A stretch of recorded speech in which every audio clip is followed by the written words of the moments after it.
I totally get it. Every year.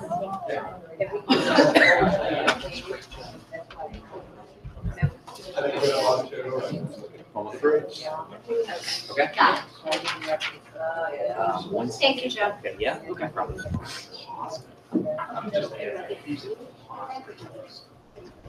No.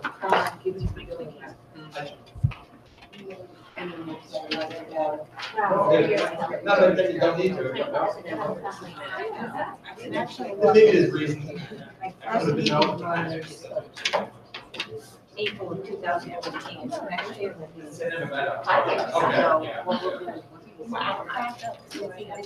A long time. Yeah. Good though. Yeah.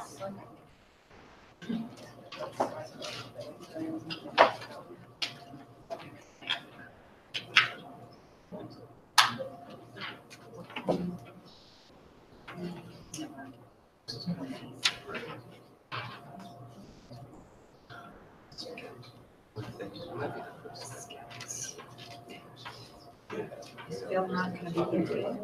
Yeah, no Phil. I haven't seen Phil in forever.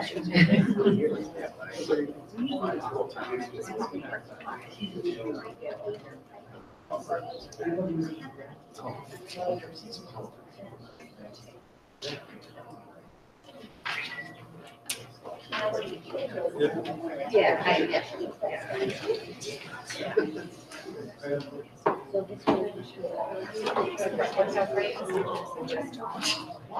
Time to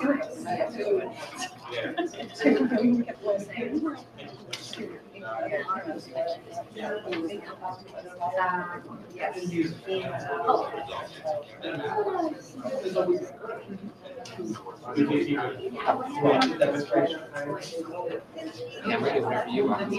All right. The meeting is called to order at 7:03. Please rise and join me in reciting the Pledge of Allegiance. I pledge allegiance to the flag of the United States of America and to the republic for which it stands, one nation, under God, indivisible, with liberty and justice for all.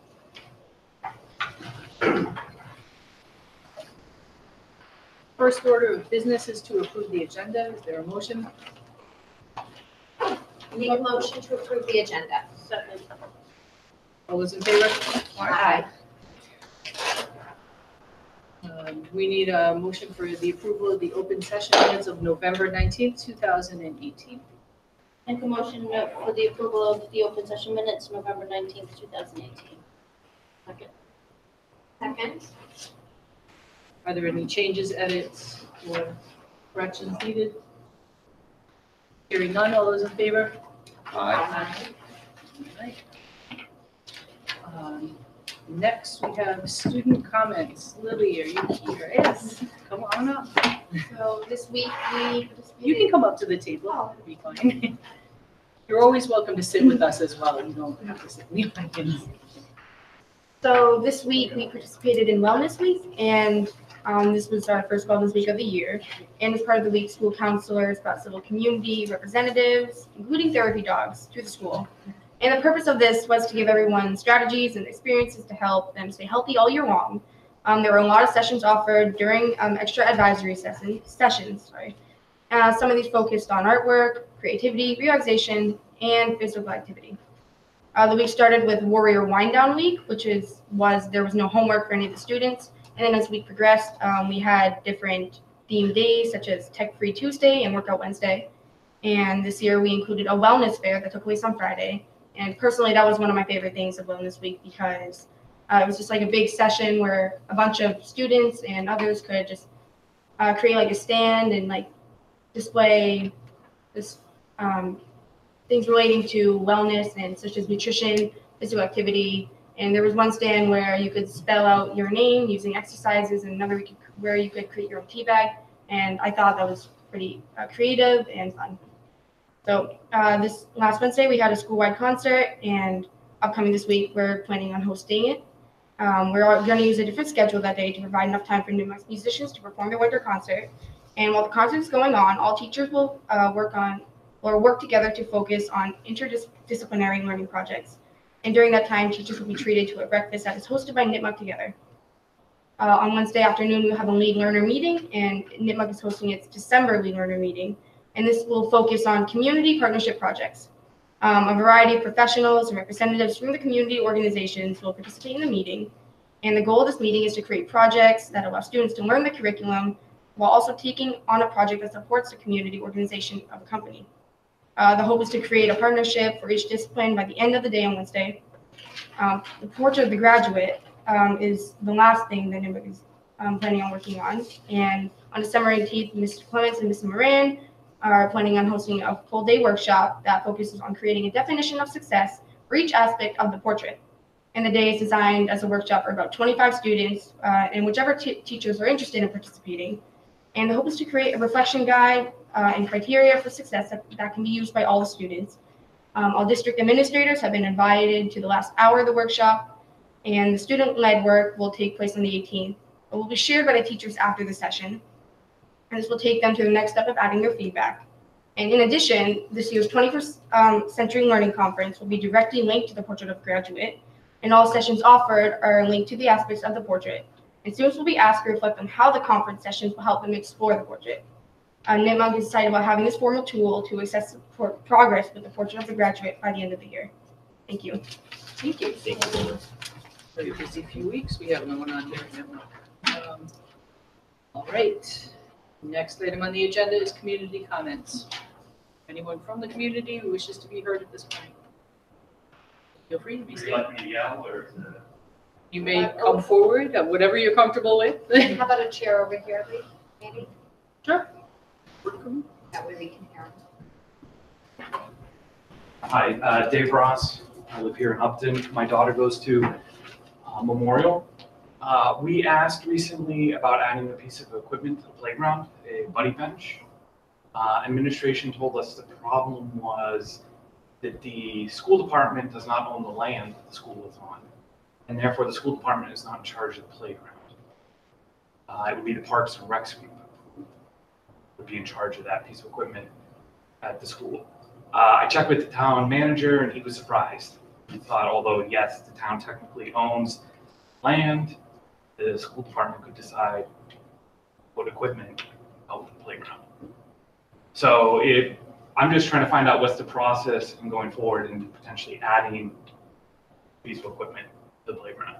Is it the understanding of this board that it's the Park and Rec's job, or is that the school board? Why don't you call my office and we can sit down and talk about this? I don't see this as being terribly big issue as far as putting, can you tell me a little bit more? I mean, I have an image in my head, but what exactly a buddy bench would be? So a buddy bench, it's just a regular park bench. Yeah. And you would decorate it in some fun type manner, especially for elementary school kids. And the purpose of it is for a child maybe to go sit on the bench, and it's a way of passively saying, I'm looking for somebody to play with or talk to. Yep. And you look for your leaders in the school community, amongst the students, to say, oh, little Susie needs somebody to play with. Like, let's go over and talk to her and stuff like that. Okay. So it's kind of allowing the students a way to say, hey, I want to play with somebody new, instead of having to go up and constantly ask and potentially be, no thanks, no thanks, no thanks. Sure. I think we have one at club. Do we? We have, I think we have a buddy Okay. bench at club. Jay, you're not cognizant of this, are you?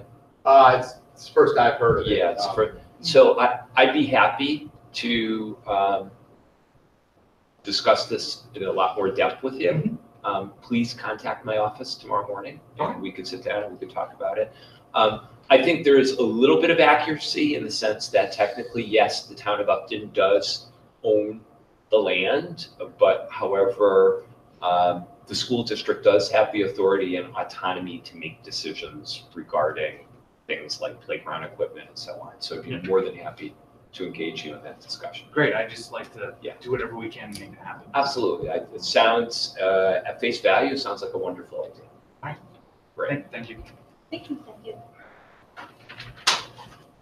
All right, anyone else? Hearing none, we shall move on to superintendent's comment. Okay, well, good evening, everybody. First thing I'd like to share, and I ask that you all kind of bear with me, because this is 9 minutes in length, but I think it is well worth it, is I'd like to share a promotional video that was shared in the beginning of the school year, and it needed a little bit of editing, but I think the spirit is there. And it's a promotional video for our brand new strategic plan, Inspire. It features all of our stakeholders, but particularly people that were involved in our strategic planning committee. And I think it gives a very, very nice overview of the key components of the plan and also specifically the portrait of the graduate competencies. So I will unveil this right now.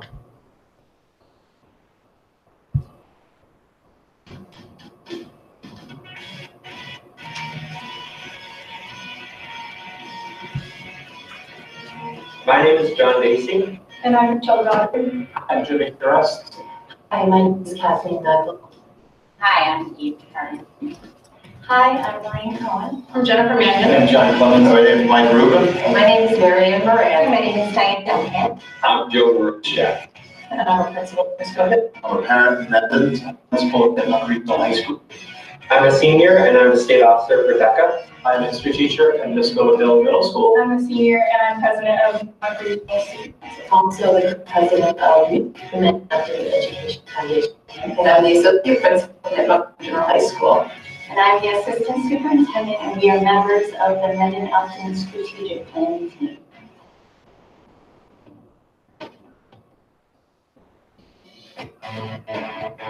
I like most about the mission is the word thrive. We talked about this word a lot in committee and what it meant to each of us. And I like that it implies a limited possibility to be successful after graduation in any way that the learner decides to define success. I think the important thing to know about our vision is to really focus on things like meaningful learning and using authentic experience for kids. As a parent for my own children, I know that ultimately what I want for them is I want them to thrive. I don't know what their future holds exactly, but I know that I want them to be happy and healthy. I want them to find the joy in every day, and I want them to find their passions, truly get excited about giving back to the world and our community. It's all about creating meaningful partnerships with our families and with the community, and really being able to take it to the next level.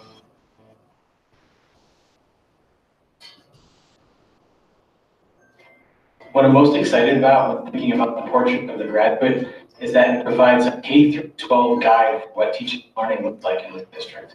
It's really exciting to me to think about a kindergartner entering school for the first time and learning skills that will be cultivated and grown over the course of their entire journey of years for our district. I think it provides a really powerful statement of what our kids are capable of as graduates. The solution seeker aspect of the portrait of the graduate is something that really speaks to me. This is a life skill as much as a workplace requirement. Because at some point, at many points within the lives of our children, they will be required to solve a variety of problems, some big, some small, both in the workplace, in their community, and also in their personal and everyday lives.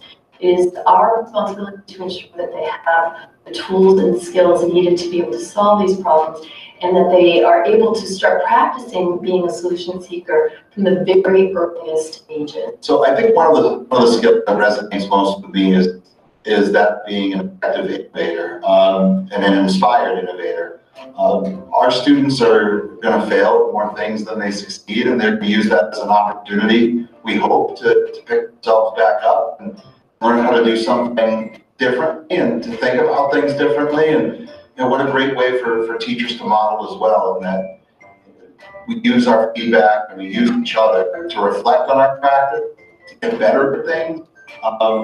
If anything I could really hope for my kids is that when they grow up, they'll really know how to learn, how to think, and how to make do in a lot of different situations.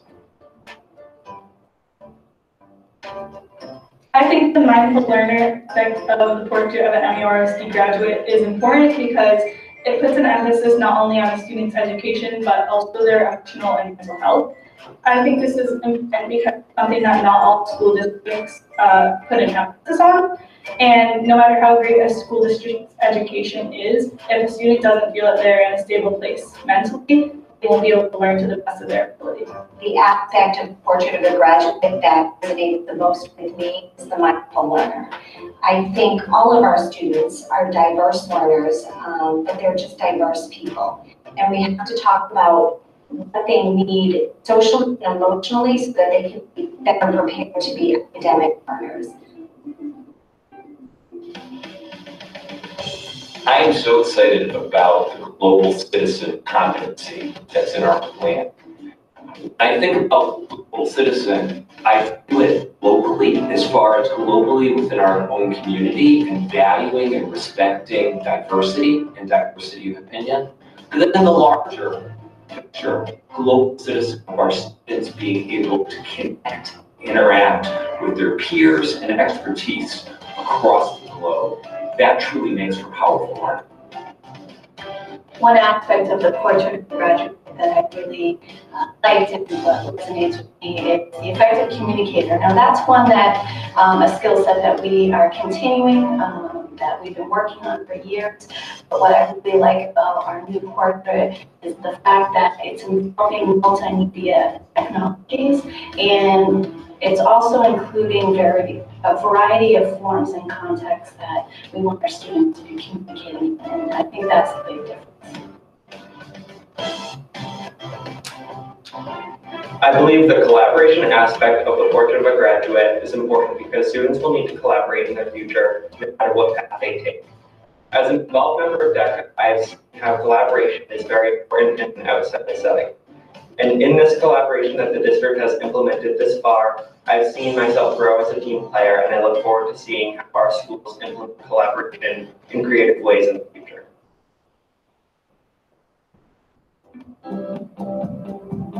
What I most enjoyed about the planning process was working with members of the community, including parents, because I feel that gave us a more inclusive document that's more authentic. As a parent who's invested in this district and in this community, it was really energizing to me to be able to have this opportunity, and it allowed me to think creatively about some of the things that I do personally to push our effort forward.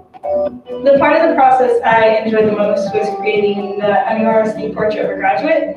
I like this because I felt that as a student myself, I could provide a unique perspective on a student in the district and different needs in a classroom. Yeah, there are some processes that you walk into and you don't really know what each person's role is going to be, and I really admire inclusiveness and the real team effort.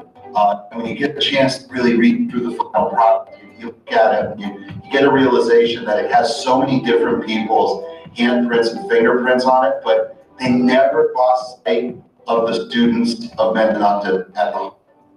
A lot of things excite me about the plan, but I really think about it, what most excites me is the fact that it's really this opportunity for us to reimagine education. What excites me most about this plan is to be part of something that seems progressive and forward thinking and truly what's best for kids in terms of learning.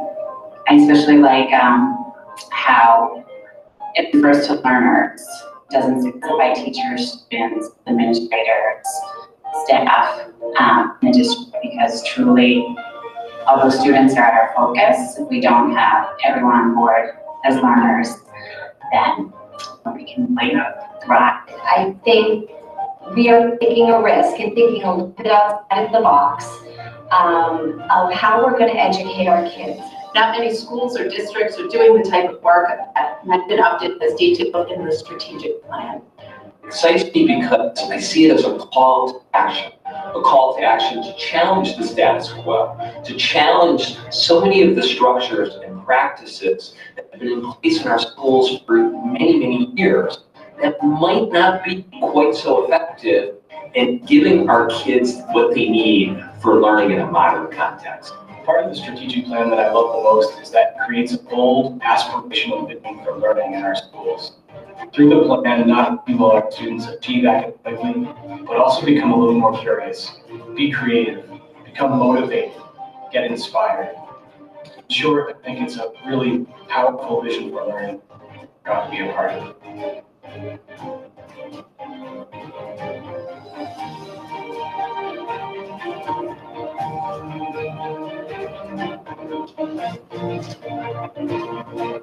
So I apologize. I think we're having an issue with our Apple TV. We really don't talk that staccato-y. But the intent is to get this out into the community within the coming week. It'll be sent out to all of our parents. We'll also put this out vis-a-vis social media. And the intent also is to build a website exclusively around our strategic plan. MURSDinspire.com, which will be dedicated to all the various aspects of the strategic plan, but also the Portrait of a Graduate piece will also be a predominant role. So again, this is only a small snapshot, but I thought I'd like to share it out publicly so people can see the forethought that's gone into this plan. And I think moving forward, particularly in the budget cycle, people to have an understanding of where we're coming from as far as the imperative nature of the types of programs and services we want for our kids. Okay. Second piece that I have is something that we got some terrific news, I believe last Thursday, that for the second time in 5 years, our district has been named as an AP honor roll district by the College Board. Okay, so see, I even have the poster. I got a dozen of these shipped to me today. Voila, we will be proudly displaying this all throughout Nipmuc and also throughout the district.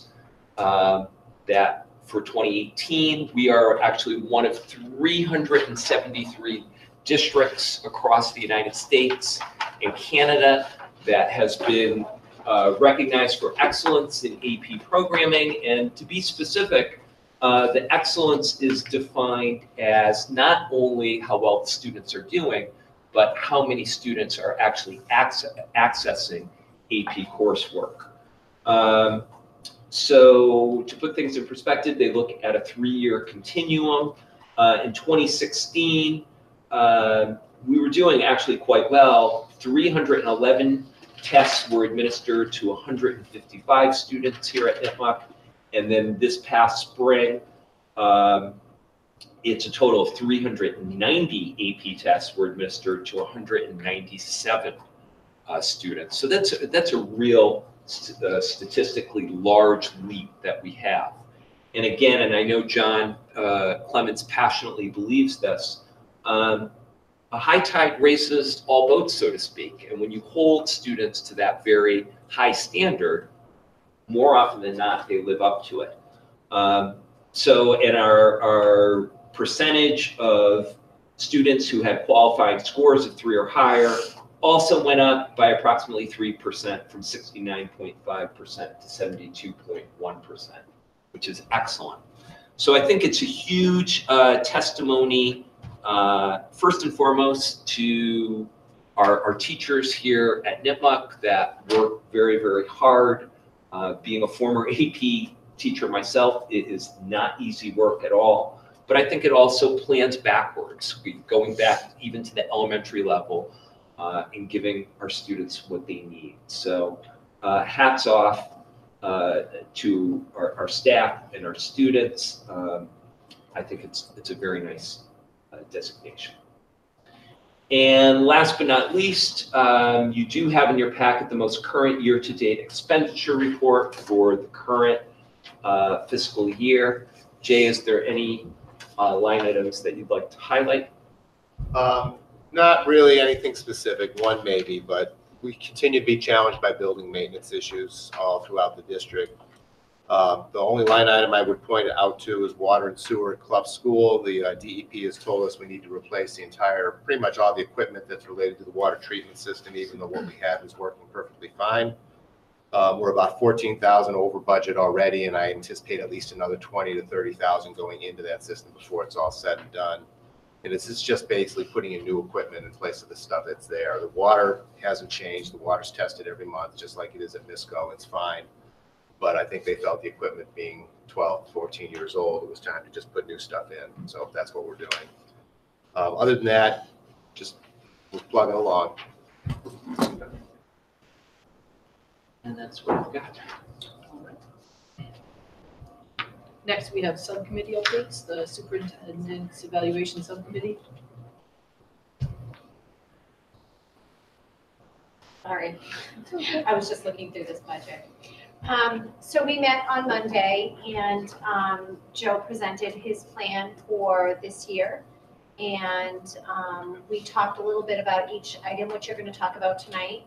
And he tweaked a few things, added a few things, and he's going to kind of share it out with the entire school committee. Hopefully, excuse me, everyone saw it when Joe sent the information for it, so they've had a chance to review it. But we're going to hear specifics of it right now with Joe. Okay, super. In a very concise manner. So as you know, the educator evaluation model for all educators across the Commonwealth, myself included, is really this 5-step cycle. So we really are at the step around 2 o'clock or 2 or 3 o'clock on that cycle, where it's the actual formation of the goals and so on. Keep in mind, through the self-assessment process, I used, to a very, very high degree, the commentary that was given in my summative evaluation from the last to really focus in on my student learning goal and professional practice goal, and actually the 3 highlighted district goals based upon the committee's feedback. So as you know, it is a student learning goal, a professional practice goal, and then 3 of the district highlighted goals. Those 3 goals are from directly out of the district action plans that the committee approved back in October. So the student learning goal is around working with all stakeholders to further define the recently adopted 6 portrait of a graduate competencies. And ultimately, the end goal being to develop concrete benchmarks to define the student proficiency in each of them. Okay. Some of the key actions in each of them would be using a couple, a local and also a national resource, EdLeader 21, and then also the Massachusetts Consortium for Innovative Education Assessment as a resource. Particularly around the student assessment piece to help us cultivate more detail to each of those 6 competencies. I believe Lily discussed the special event that is occurring here at NIPMA that really, I know John and Marianne are very excited about getting that student voice piece in each of them. Development and publication of materials, PR materials, to get out to our families, but also to the larger community. And the vision has been, what does that actually look like in student performance? And then why are each of these 6 competencies so important for college and beyond? And really highlighting the stories of specific students in our district. I think it goes without saying, I would say for the strategic plan, but also each of the 6 competencies to ensure that they are embedded very deeply within this coming fiscal year's budget, all the documentation and presentations. I think doing more work as far as it being a focus of our PD sessions, but also internally in staff meetings and common planning time and grade level meetings and so on. And then, as I said before, the creation of a draft list of probably grade span benchmarks for each of the 6 competencies. The second is my professional practice goal, and this really is based upon the recommendation of the summative evaluation around, as always, effective communication, but specifically effective communication around 3 key pieces. The new strategic plan, this coming year's operational budget, and then also the piece around the capital needs that are facing the district, particularly at the middle school. So some of the action plan steps that are there, I talked about PR materials regarding Inspire and also the profile of a graduate, but also the development and publication, like I said, of a specific website just around the strategic plan. My intent is to have something back to the committee in January with regard to further refinement of our capital project list. Then, again, linkage of the 6 POG competencies to this year's budget. I think it's really critical, unfortunately. I think we've had a span now of 2 years where the multi-board has been quasi-defunct. I think we need to revitalize it, particularly with regard to a robust discussion around our capital needs.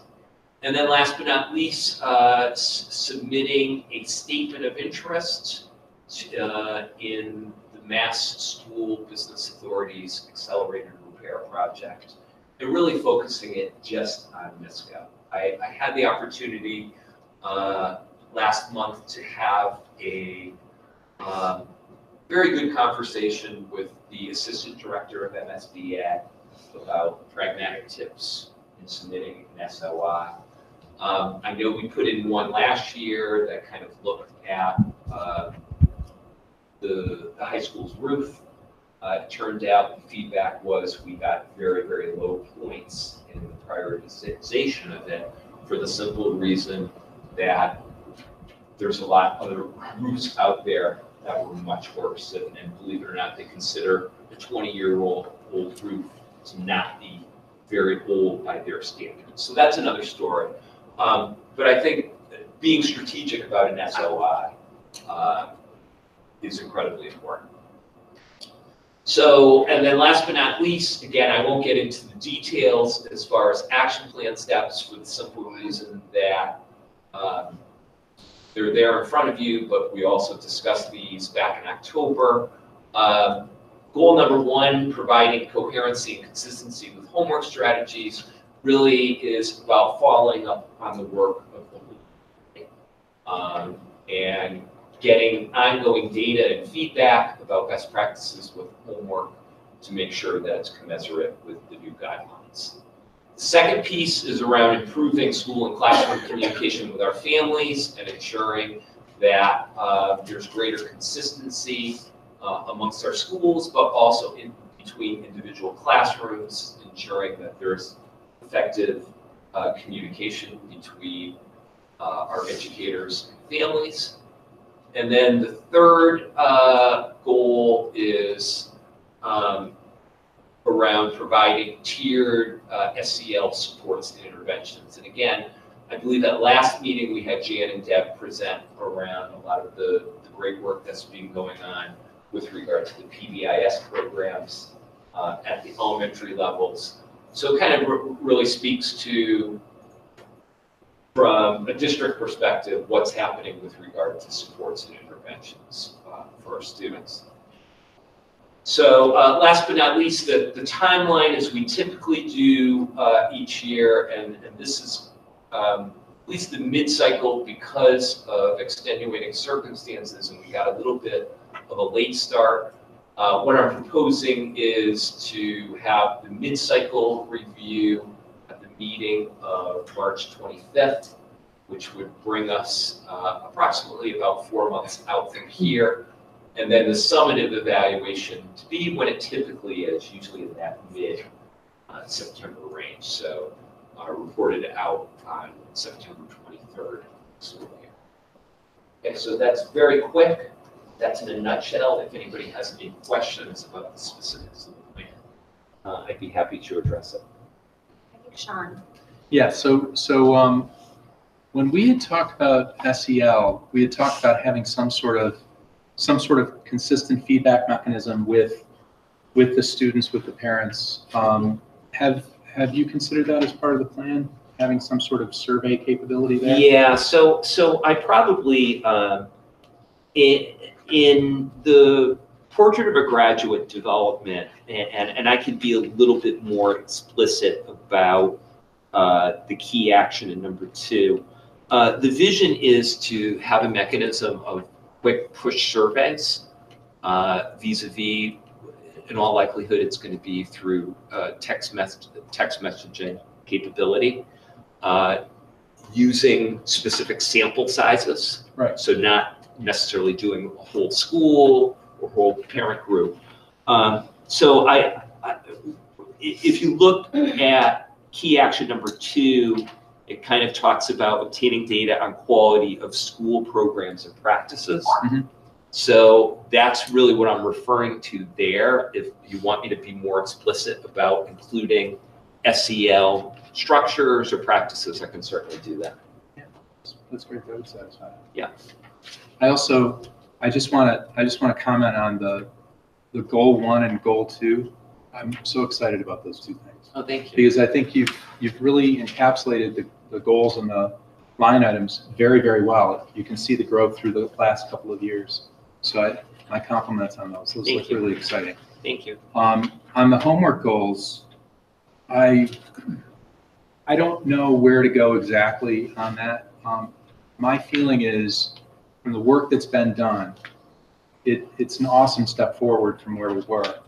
But I think we need at least 2 of the practices that are mentioned in the homework goals have been around consistently for years. Those have been suggestions that we've been made many, many years ago, and we haven't had any improvements on those things. And specifically, I'm talking about the coordination between staff around homework, right, and around sports, and around activities, around teamwork, those types of things that require a lot more effort out of our students than each individual teacher realizes. Okay, and that one I think, having been thrown into that quagmire myself, I don't think it's any individual teacher's responsibility to maintain that.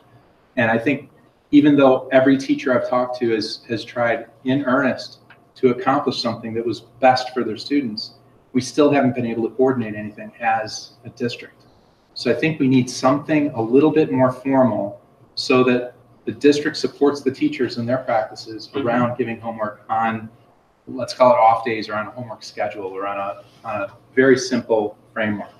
So I was thinking the mechanism to do that would be a policy.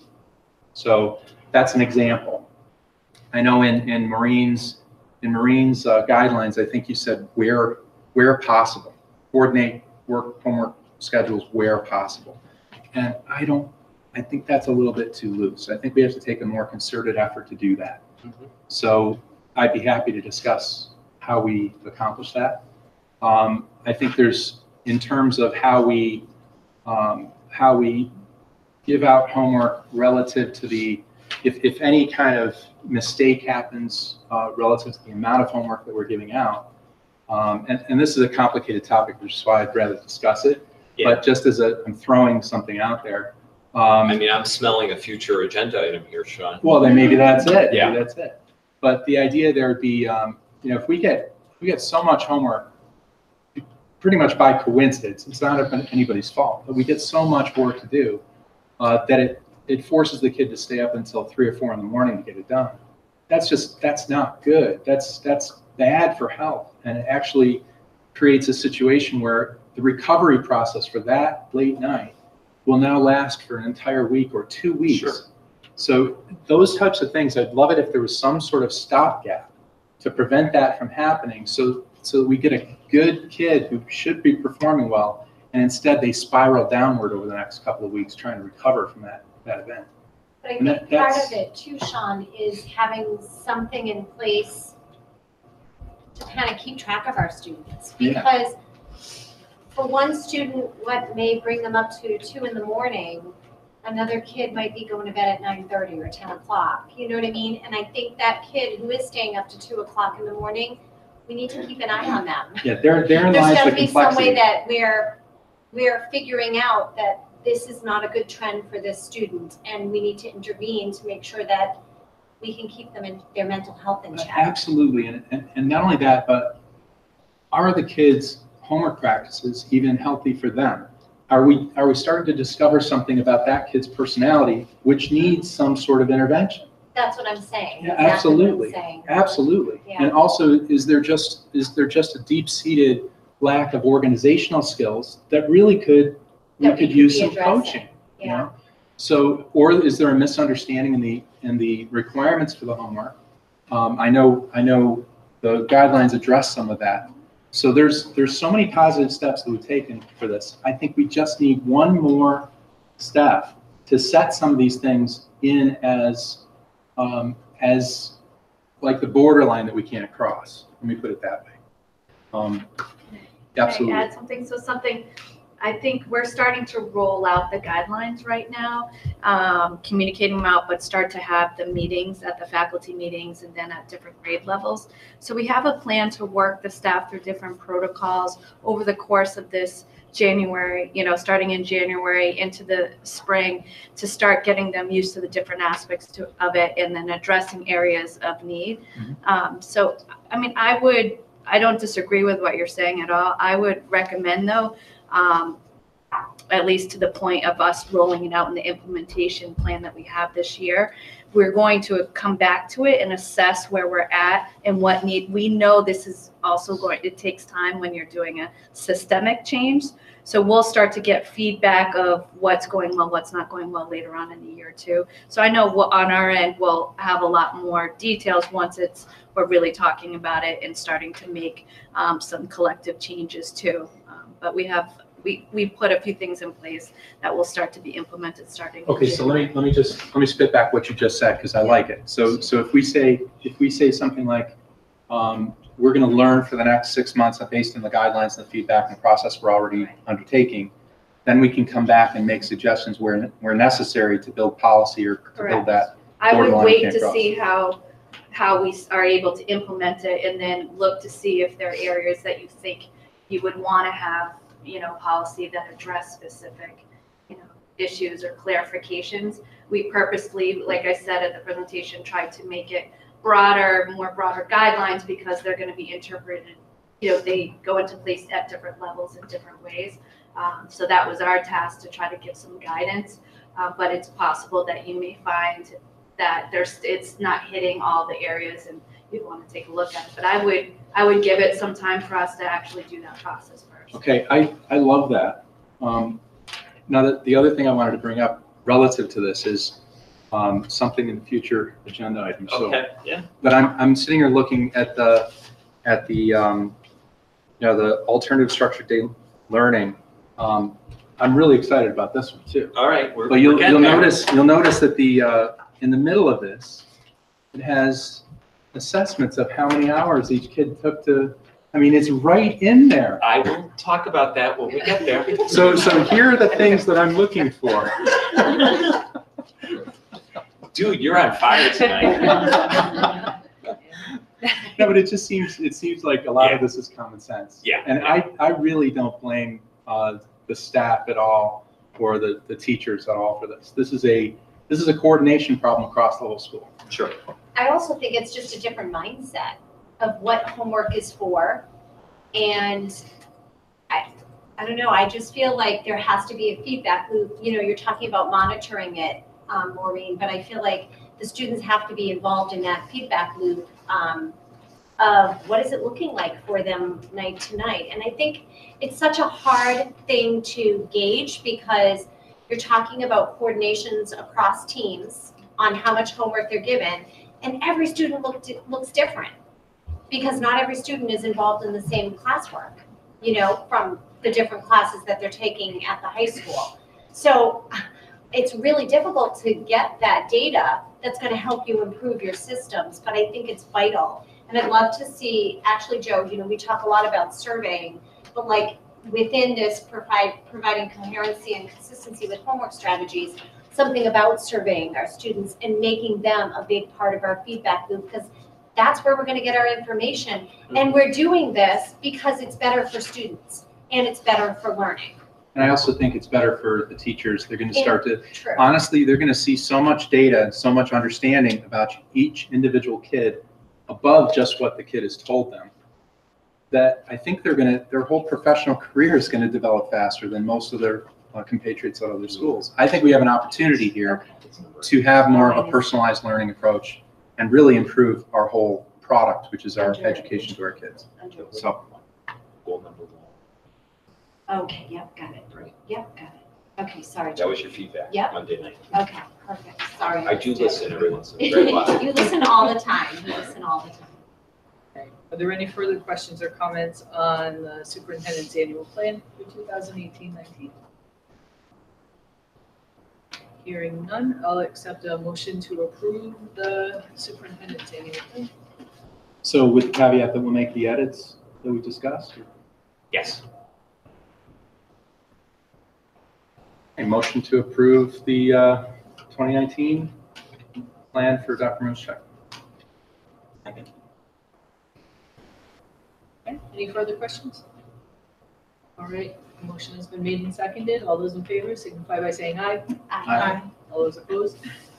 Hearing none, the superintendent's annual plan for 2018-19 is approved unanimously. Next, we move on to unfinished business. Is there any unfinished business before the body that we need to entertain? So where would I suggest that we have an agenda item to follow up on what we just discussed? Under future agenda items? Yeah. Future agenda. Oh, so noted. Interesting. Hence the name. Yeah, that would be good to put it there.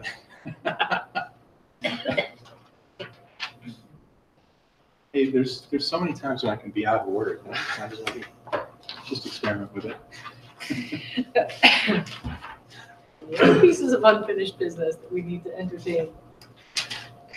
All right, hearing none, moving on to new business. So where's the Spanish Immersion program evaluation? Okay, I'm super excited to introduce Amanda Seewald this evening. Amanda, as you know, was in our district for 3 days back in October for the purpose of evaluating, actually I should say reviewing our Spanish Immersion program. As I say in the background notes, Amanda has extensive experience working with numerous districts throughout the country. She's also worked as a consultant to the state of Delaware in their immersion programs and also with the American Council of Foreign Language Teachers. So Amanda is going to kind of give an overview of her findings that she has in the report, and then would be more than happy to take your questions.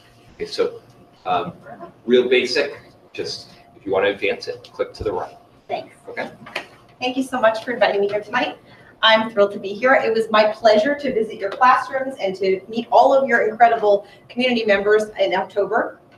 Visiting the classrooms was a highlight for me. You've been doing this for so long and your teachers are amazing. They truly are amazing.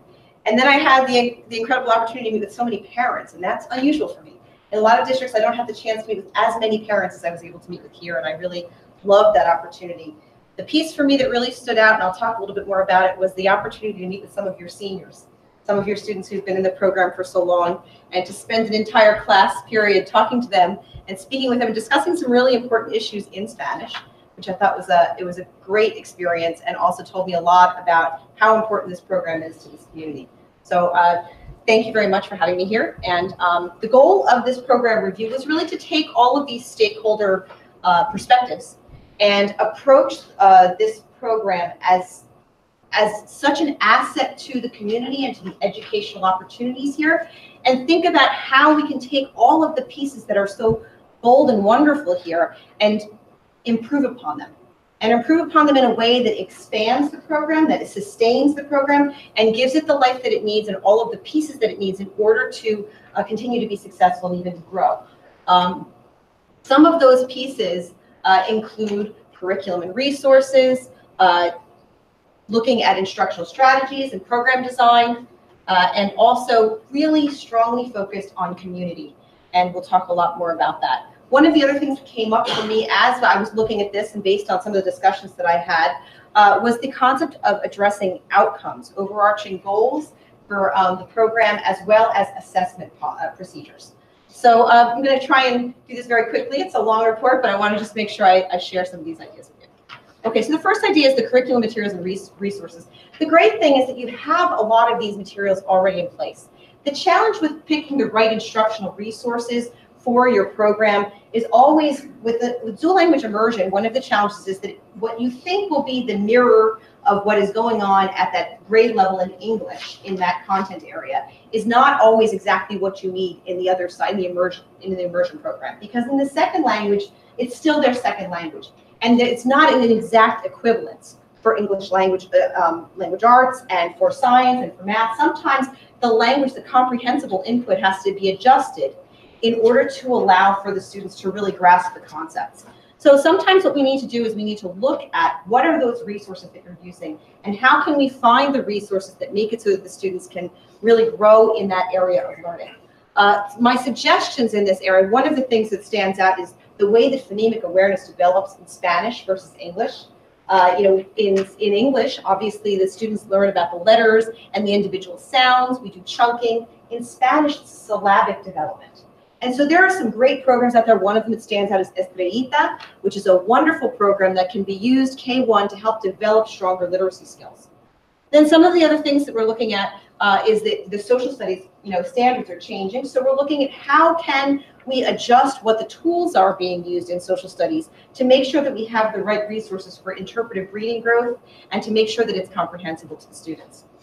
Your science program is one of those pieces that I know is such a valuable tool in English, and we're trying to figure out how do we find the right tools to make sure that we're able to appropriately address those same concepts in Spanish.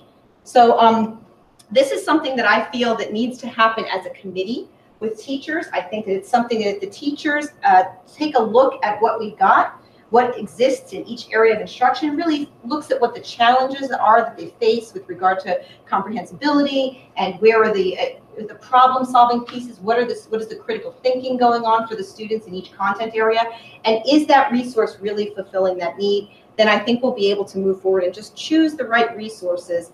Some of them will be the same, some of them will be slightly adjusted to make sure that we're meeting needs.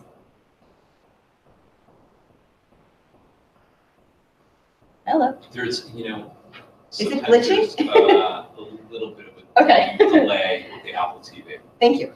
Instructional strategies. So this is a very important category for us, right? Is how are we making sure that we're empowering our teachers with the tools and the strategies that they need to reach all learners? How are we making sure that all learners are getting what they need in order to achieve? And so what we look at in this is we're focusing on the ideas of how do we take what's going on and find the strategies that will allow all learners to grow. And I have to say that right now you have some of the most energetic teachers who are employing so many various strategies. What I think is interesting is I can go into classrooms in all different districts around the country and not see what I was able to see in your classrooms. Your teachers are using learning centers. They're using different strategies to reach your learners. They're really making such an incredible effort to make sure that all learners' needs are addressed. But what I think that they need is some really targeted professional development that will help them focus on what the big key is here. The big key is proficiency growth. And that's the piece, that's the metric for growth in immersion education that I think that your district desperately needs to grow with and focus on in order to show all the incredible things that you're doing. It's being done, but it's not being focused on through the perspective of proficiency. Let me take a step back and just explain a little bit about proficiency. I promise I'll be fast, but I think it's important. So years ago, we used to think about language learning as, are you fluent? Are you bilingual? But there was no way of measuring that. There was no real way to measure fluency. There was nothing that, no kind of structure that allowed that. So years ago, the American Council on Teaching of Foreign Languages, in collaboration with some other language groups, including the Center for Applied Linguistics, developed proficiency scales. The proficiency scale looks at novice, intermediate, and advanced learners and helps within those categories, breaks it down into 3 to 5 categories at each level. Because language learning is not a year-to-year thing. You don't go from novice to intermediate to advanced right away. As you know, I know that you've been working very hard on your language growth, right? You can be a novice mid-learner for several years. In fact, in the United States, high school students usually graduate with something between a novice low and novice mid level of proficiency, which means that they can probably string maybe 2 or 3 sentences together, if that. Your students are doing much more than that already. They're already able to do that across the different modes of communication. So I know this is like fast, and we can do another one of these another time if you want, but the 3 modes of communication are very easy because they're all based on the concepts of speaking and reading and listening and writing, but they're interpretive, which is listening and viewing and reading. Interpersonal, which is spontaneous conversation, and presentational, which is planned writing and planned speaking. If you've ever taken a language course in the United States and you grew up here, or you had an opportunity, you've done a lot of presentational stuff. Somebody told you to write a dialogue, right? Somebody told you to make a menu for a restaurant, right? That's presentational. We've always been very good at that in our field. But immersion education flips everything on its head and allows all of these modes to be really focused on from an early age, allowing biliteracy to develop along with proficiency. So I wanted to just take a moment and explain that. There are great measurements of proficiency now. And so that's where a lot of these ideas and these suggestions are focused. So I see your teachers doing so much. I'm thinking. It's thinking. There. Okay. What I think we need, what I think we could really focus on in instructional strategies is trying to keep the students in the target language. This is a very challenging thing. World language classrooms, immersion classrooms struggle with this all the time. Getting the students, we know that the teachers are speaking 100% of the language and they're incredible. I had the chance to watch and they're incredible. But the challenge is getting the students in social and academic interactions to speak to each other in the language. So we have to put structures in place and establish routines that encourage that, as well as some type of consistent system for measuring that and for watching that. We also want to make sure that we look at the language change. Your program goes K through 2, 100%, so there is no language change during the day. They're in Spanish the whole day. But from 3rd grade through, I'd say 5th grade, and 6th grade, they're looking at different changes across the day. In 5th and 6th, it's harder because they're going across the day in different classes in the middle school. But in 3rd and 4th grade, it's very important for us to focus on the idea of if you're doing English and social studies in English, it should either be at the beginning of the day or at the other half of the day. It shouldn't be that you go English language arts, then Spanish language arts, then math and Spanish, then social studies in English. By doing that, we're kind of defeating the structure of keeping them in the language. So some of this is about organizing the day so that the program flows in a way that does not impede proficiency, but will grow proficiency. Does that make sense to everyone? Okay. And then some of the other suggestions that I have, of course, is to look at everything from the perspective of proficiency, not just what's going on, what it means to be proficient, but also how are teachers planning and instructing and assessing along those lines.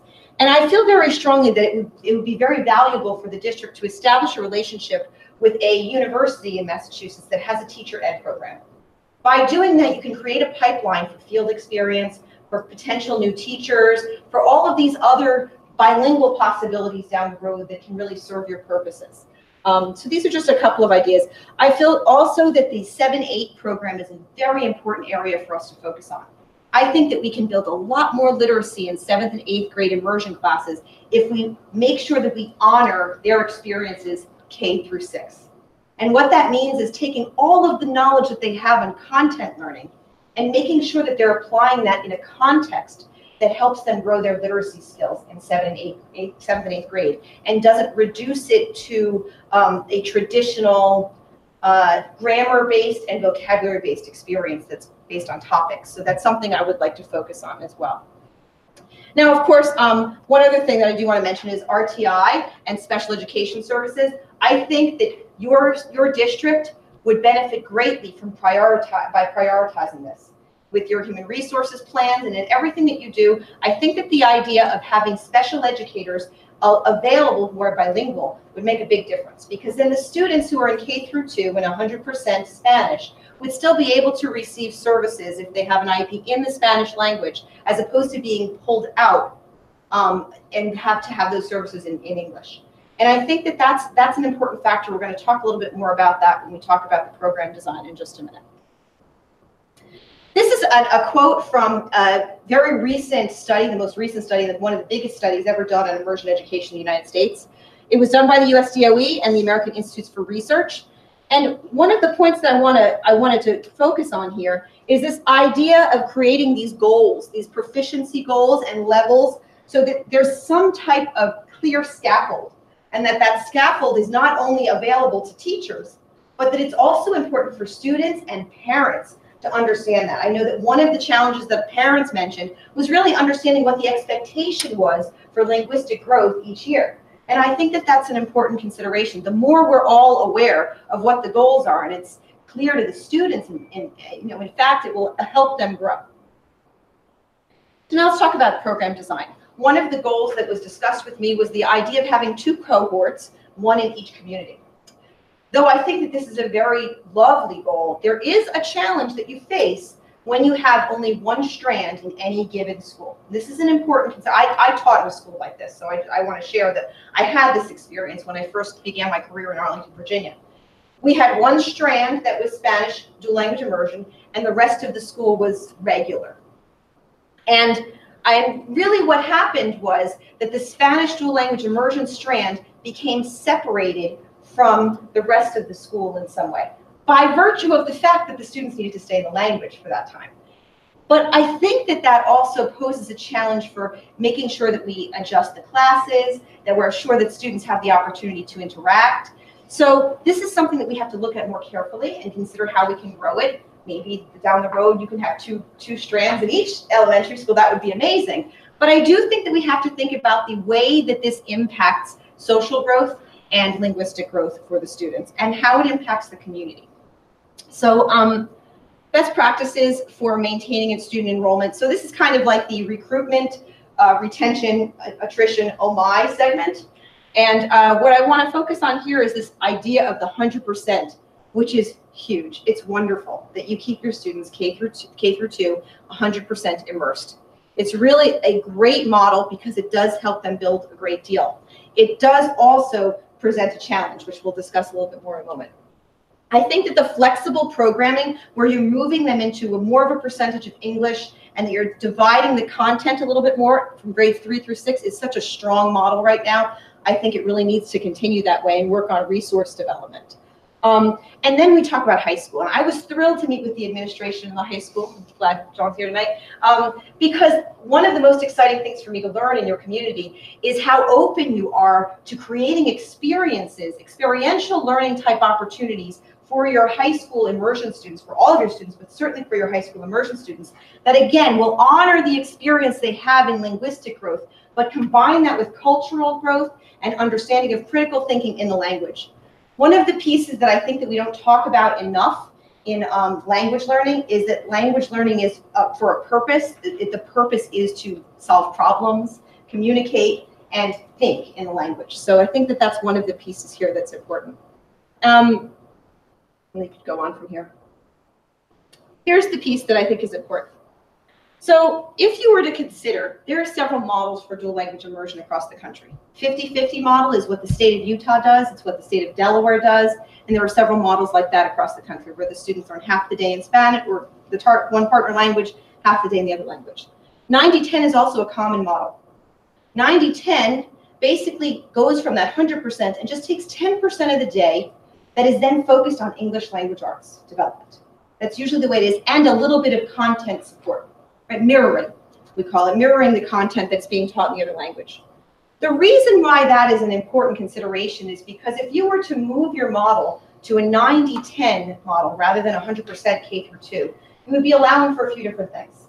Students with IEPs, students who need RTI would be able to get their English language RTI and special services in English during that 10% time. It would not require them to be pulled out of the Spanish side of the day, which would then leave them behind on some level right now when they're being pulled out. The other piece is that I think it also opens up some possibilities for recruitment, and I think it also helps with retention. One of the things that happened during my meetings with parents was that they expressed that there was a concern about not really knowing and trying to convince parents to put their kids in the program, knowing that they were fully responsible for English literacy development at home. It's a lot. It's a lot for a parent to take on, even if they're completely into it. It's a lot for them to take on. And so I think that the 90-10 model presents a very interesting option for this community that I think should be discussed further. And And that, of course, goes back to the idea of offering special education services in the Spanish language as well. I think that's something that's not an if you move to a 90-10 model or not. I still think that that's a very important priority in this district. And one other thing I do want to mention here, because I want to keep moving, I know there's a lot, is this idea of contextualizing the 7th-8th curriculum and the 7th-8th program design. One of the ways that I would look at doing that, and I've done this in other districts, is to focus on the UNESCO Sustainable Development Goals, which mirror the AP Global strands. All of these things are about global issues, and doing this in the language, in the partner language, in the target language, and focusing on these ideas that are problem solving on giant global issues, including hunger and poverty and climate change, would really help bolster the program and the students' ability to function in the language. So, and that's something that I know that you recently included in one of your presentations as well. So now we move to what I think is the big piece here, one of the biggest pieces. All of these other pieces are extremely important to the daily functioning of the program and the overarching goal to grow proficiency in our learners, to make sure that they can function in the language. But one of the pieces that came up again and again in all of my meetings with every stakeholder was this idea of the community and the perceptions of the students who are in, and the families that are in the program, and the perceptions by families who are not in the program. This can be a subject that's challenging at times.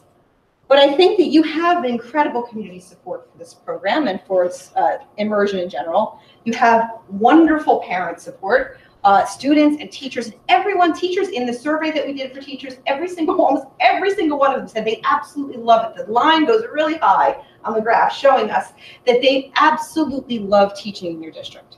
You have an international life already that I know Katie works on a great deal. And you have a superintendent who is clearly devoted to this. Because he's, invested in his own language learning as a part of it. And you have a strategic plan that really focuses on the need to do this. So because you have all of these things, I think that growing this community idea goes to some very big concepts. The first is this idea of the 90-10 model, which I think would open up the possibility of increasing recruitment, which I know is something we discussed in the meeting that we had, the parent meeting, and how important that experience was. I think that would help a great deal. Also, having this district-wide global engagement goal, I think playing on that, taking your strategic plan, and really thinking about how that impacts everyone in the district is important. Immersion education should be for all learners.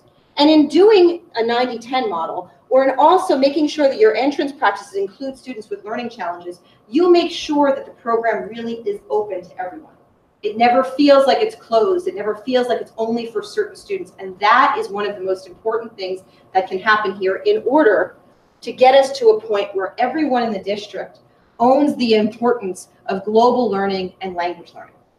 And I say that because I think one of the pieces that really needs to be worked on in the district is outside of the immersion program.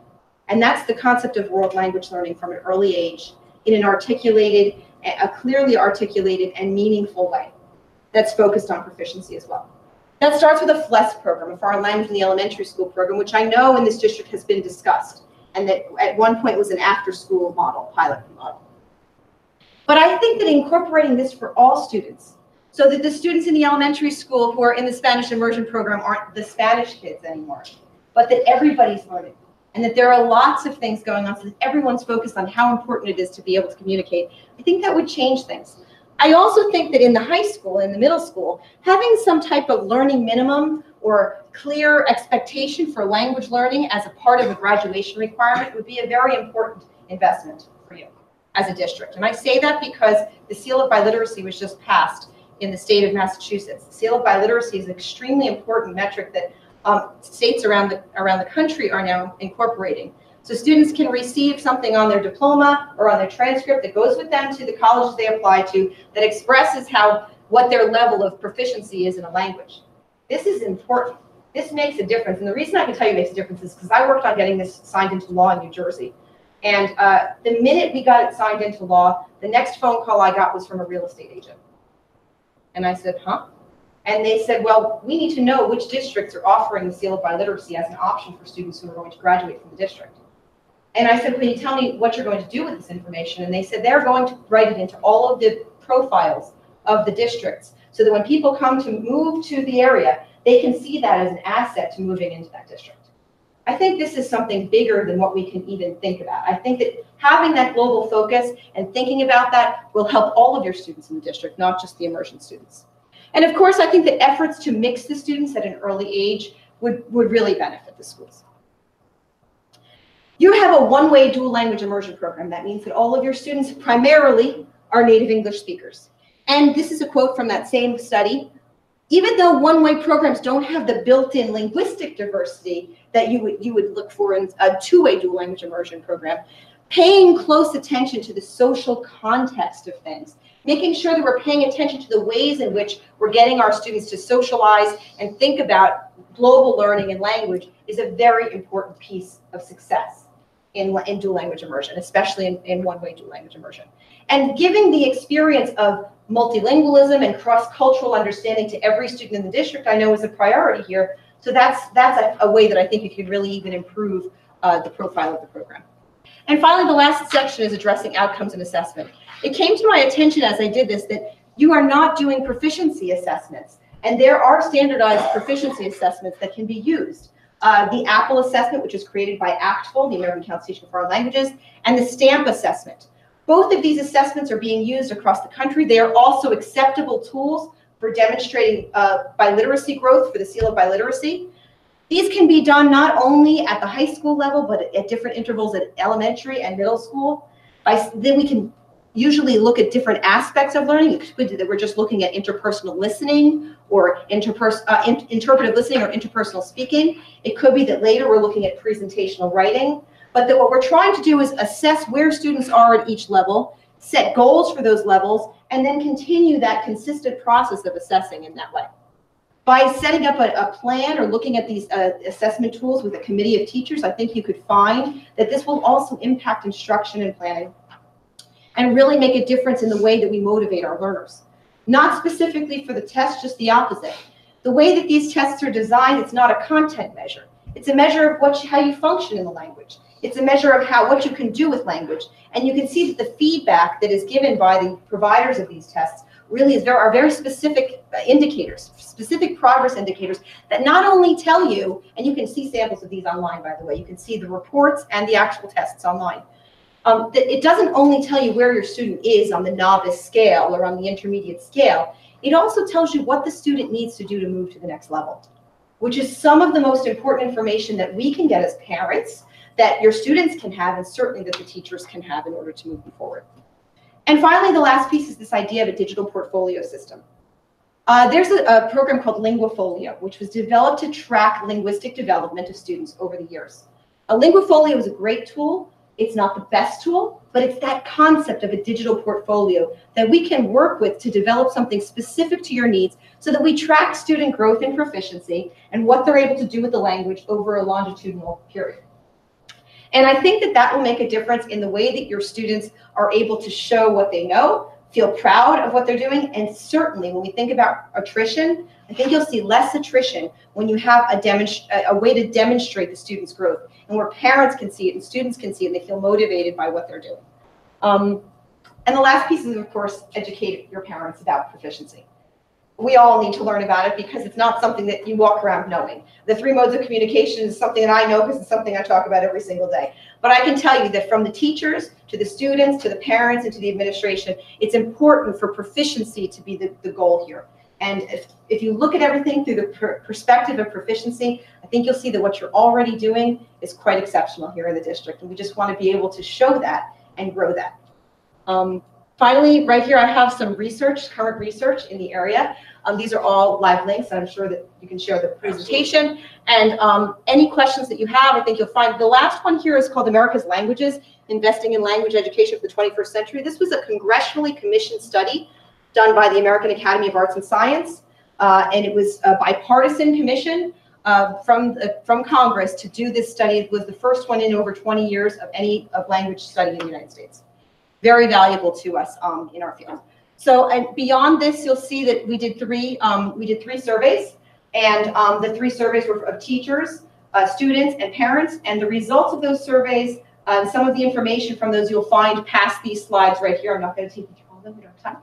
But I want to leave you with this quote. my incredible friend and a colleague, Greg Roberts, who is the grandfather of dual language immersion in the state of Utah, got the governor of Utah years ago to say, we're going to do a statewide initiative, invest millions of dollars in a statewide initiative where many different languages are being taught in an immersion setting across the entire state.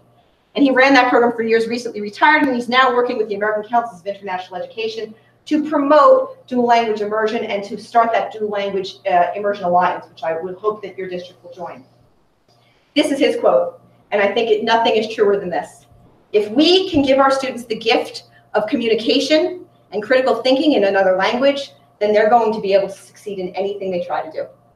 So I thank you so much for your time tonight, and I'm glad to take any questions. Yes, sir. Thank you for this presentation. It's fantastic. After looking at all this information, it's hard for me. It's a shock and blast of information, but sorry. Oh, no problem.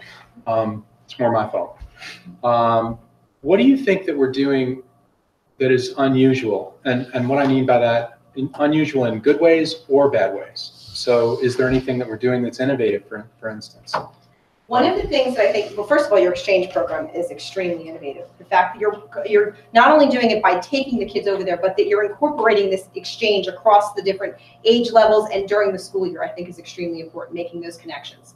I think that the 100% is innovative. I do think it is. But I think that the challenge that exists, if you had a school where the entire school was an immersion school, as opposed to it being one strand within a school, I think that that model would be phenomenal. As long as you have the support of parents at home and you have that type of structure. I think that's you're focusing on literacy growth at the early age and understanding how important that is at an early age. And I think that's very important. The other piece of what I think you're doing incredibly well is finding teachers who get it. They get what it is to teach via the language rather than teaching about a language. They understand how important it is, not just for cognitive growth for the students, but for their ability to do things with the language, to function in the language. And I think and just the fact that you have a dual language immersion program, may I tell you, you are miles ahead of my entire state. I'll just say I'm from New Jersey. We've only got like 2 programs across the entire state. Massachusetts has had programs for years, and yours is one of the longest standing ones. So to me, you've been ahead of the game this whole time. All it requires now is to take a step back and reflect and build on that success. Things that I think that the other side of it is I think that 100%, because it's just a strand, stands in the way of recruiting larger groups, recruiting more students, gaining the buy-in of parents who are nervous about making that commitment in that way. And I think one of the other things is focusing on it as a program that is for certain kids and not for all kids. And I don't think that that's at all something that the district has tried to do, but that I think that that's kind of been a byproduct of the fact that it's a smaller section within the schools. And I think that's something we can certainly work on. I hope that answers the question. Yeah, it does. And then there's, for any parents who are scared, the things that I've heard about it is it holds your kids back for the first few years, but then if they stick with it, they'll end up accelerated beyond where they would have been. Well, absolutely. And it doesn't really hold them back. It's just that the languages develop at a different level. And again, the 100% does have an impact on that because there is literally zero instruction, and it really depends on the individual students. Your students at home are probably getting a lot from you at home. Whereas maybe there are other parents who maybe either haven't had the time or haven't been able to commit to it in the same way. Maybe some of those commitment ideas aren't laid out as clearly in the first place. And that was one thing that came back from parents, was that maybe if we had clearer proficiency goals that parents could wrap their minds around and their arms around, it would be easier to reach those goals at home, even in English, right? Because some of that mirrors what's going on in English as well. It's both languages. Because if we had the increased communication, as you're saying, then we might actually get more participation. Right, and to add to that is this concept of assessment and data collection on proficiency growth. Because I know that parents are looking for data that they can fall back on and say, well, look, it's working. I mean, these kids are growing and their assessment results demonstrate it. So I think it's a little bit of organizing that concept and putting your best foot forward with regard to the incredible things that you're doing. I think from being in the program, I think I've been in it with 4 kids for about 10 or 11 years now. All of your recommendations and your suggestions resonate with me. I'm like, a way to kind of assess their development year to year, it would be incredibly helpful. Ways to kind of change the stigma around Spanish kids versus traditional learners. But I think the thing that resonates the most with me right now is Portrait of a Graduate and this global learning and how we can connect this program with the Portrait of a Graduate. And I think it's going to help us move forward with this program because of our new strategic plan. So. Absolutely. And I can tell you that in other districts, just taking that concept of global learning and this idea of everyone being a stronger global citizen and applying that using those UNESCO Sustainable Development Goals, I've created entire school-wide initiatives and events that help the students all get involved in understanding what global issues are, how people live in different countries and what works. And I think that by making it a community-wide effort as opposed to focused only on Spanish immersion, you'd see that difference, as well as a language component for all students in the district. Is there any downside, in your opinion, to moving to a 90-10 model? And what would that be? I don't think that there's a downside to it. I think that some of the teachers might debate me on that, but I think that that 10% of English support that the students would receive would allow for the teachers to not have the students who need pull-out support to be pulled out of their Spanish language classrooms. I think it would also, I think it provides way more of a positive opportunity, many more positive opportunities that are against it. I don't think there's anything you would lose really in the process. I think there's a lot to gain. Is there a recommended timetable for like proficiency assessments? Like how often would you recommend that those? So what I think it depends on the school district and how you're approaching things. So again, a lot of the school districts that have been there where we've done measurements and there's been research done are the larger programs that are 50-50 programs across all of Utah, all of Delaware, things like that. So the intervals at which you assess change. Working with the district in Long Island where they're assessing at 3rd grade and 5th grade. And much of the data now shows 3rd and 5th grade are good spaces to assess. I would say the same thing here. 3rd grade being your first year here now where you have any English instruction at all, right? So that it does allow for us to get a baseline on some level in certain areas of linguistic growth. So can you speak a little bit more to the idea of 2 strands in one school as opposed to 1 strand for the district? I'd love to see you have 2 strands in both schools. But I'd love to see you have an entire school in immersion as well. But let's talk about the idea of 2 strands versus 1 strand. The idea of having 2 strands in one school is that one of the concerns has always been the same kids are in the same classes with the same kids for so many years, and that develops other challenges. That's true, and it's not only here. That is something you hear in every school district that has an immersion program, whether it's 50-50 or not. If the students are in the same group all the time, all the way through, that starts to happen. I think that having 2 strands in one school allows for you to switch it up a little bit. I think it allows for that type of flexibility. I think it also creates more of a feel like there's a bigger community. They're a part of the community, not an aside or not a side section of the community. I think it gives a little bit more depth to the experience in the school. That's my opinion based on my experiences seeing this happen in many schools. The school that I originally taught in had 1 strand. We experienced lots of challenges because of it. Schools that have entire immersion programs, the whole school is immersion, that you don't see that. You don't see the same problem. However, I will say that I've also seen schools where there is 1 strand in the school and it's done so well because the entire community is focused on the value of global education and language learning that even some of the announcements in the morning, some of the things that happen in the school are all globally focused. And there's some Spanish going through the whole day, and there's a FLES program. When you have those types of things around you, then the 1 strand isn't affected in the same way. It doesn't have the same separating effect that it does when you don't have that. So that there are kids who are all having this opportunity in different ways. And there's a school in Philadelphia that does it exactly that way, where they have a strand that is immersion, and they have a strand that has FLES every day. And there's a portion of language learning every day. And the students all feel like they're part of something because then when they have big school-wide events that are focused on global understanding, they're all a part of it. They all understand the world. So how would that work? Exactly, 2 strands in 1 school. Would you choose one elementary school to host You it? could, or but how? I love this recommendation, but I think honestly, in our present context, there's just way too many logistical challenges we've always with been regard to challenged by that. transportation, but also with regard to size of our buildings. Now, you know, the pendulum has swung from Mendon to Upton, and we're now heavier in the SI program at Memorial. And now we have a delta of almost 200 students between our 2 elementary schools. And part of that has been population growth in Upton versus Mendon. It's a lot of variables. So I love the idea. I don't know if it's a realistic or viable option in our district to actually do that. And, you know, and Jay and I have kicked around the idea of,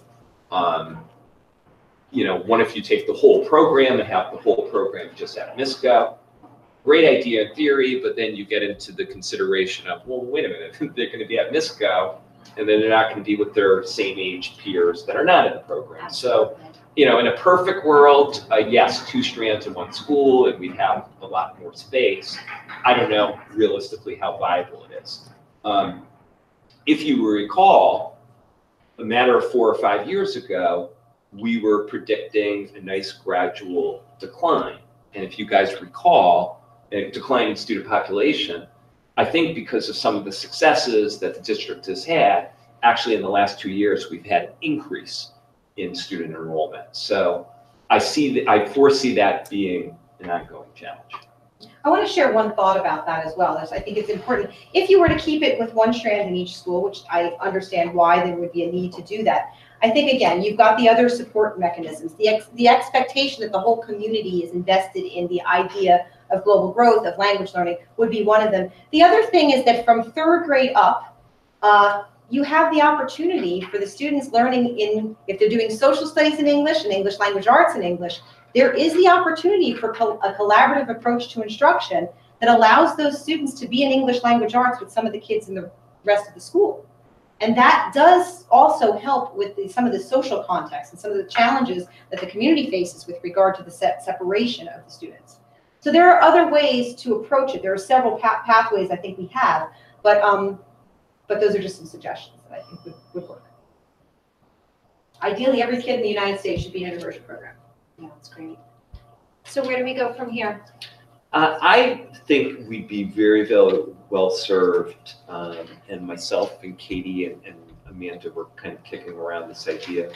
If you recall, I believe it was last January or February, I think it was January, where we did kind of a Saturday workshop and kind of focused exclusively on the middle school and some of the middle school issues, and heard from Jen and, you know, had that conversation around the schedule and ability grouping and so on. I think we would be really well served as a school committee, but also working in conjunction with our SI staff to do kind of a focused workshop. I think Amanda has provided a lot of really rich recommendations. I don't think that they can be done necessarily in 1 year or even 2 years, but I think hearing from our staff and prioritizing and kind of brainstorming what are the strategic directions that we want to go with based upon this report, based upon these recommendations, we'd be really well served. Yeah. Where do we start? Yeah. One other thing I just want to say with regard to recruitment practices, I still am very moved by the conversation I had with your senior students at the high school that day. They really have learned a lot about being in a situation where they're different. They've really also learned about what it is to have the skills and the ability to communicate with people who are not like you. And they are probably the most articulate recruitment officers that you have. And I would highly recommend getting them out into your community and letting other families that are moving here know about just how incredible it is to be in an immersion program. That's it. Thank you. Okay, thank you very much for the opportunity to be here. Thank you.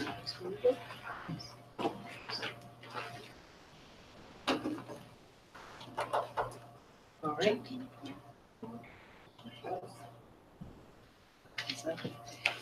Next, we move on to the Alternative Structured Learning Day pilot proposal. Okay, well, we're gonna go from Spanish to snow, okay? So I think we started this conversation last spring, a discussion around where we were in recent years with regard to snow days and the end of the school year. And if you recall, I think we had 7 snow days last year. Our last day of school was June 25th. It doesn't necessarily serve well once you get to a certain point in the school year as far as doing those makeup days. It's not pleasant for kids, it's not necessarily pleasant for the staff.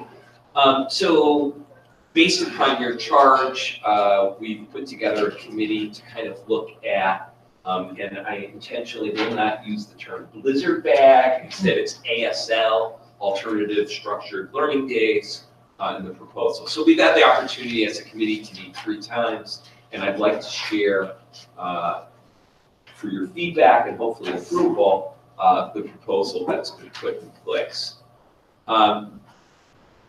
So again, the rationale, by the way, that right there is the stuff of my nightmares as a child in the 70s, the Winter Warlock. He turns out okay in the end. But the rationale, like I said, the recent history of storm-related cancellation, and as a result, pushing up towards July 1st.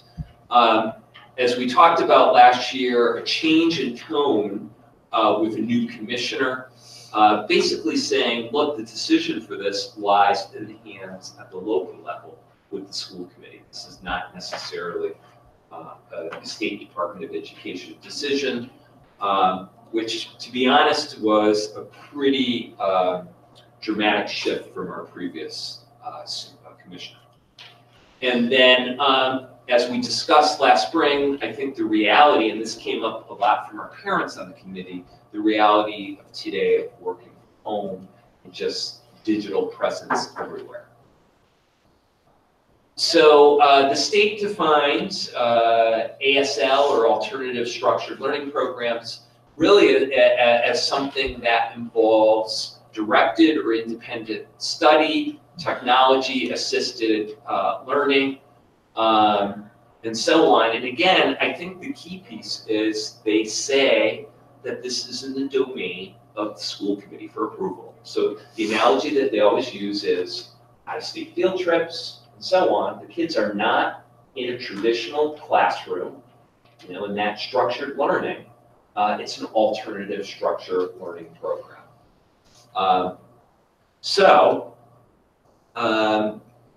This type of program, within the last 2 years, has been developed by these districts. There's additional ones now moving forward that I haven't listed there.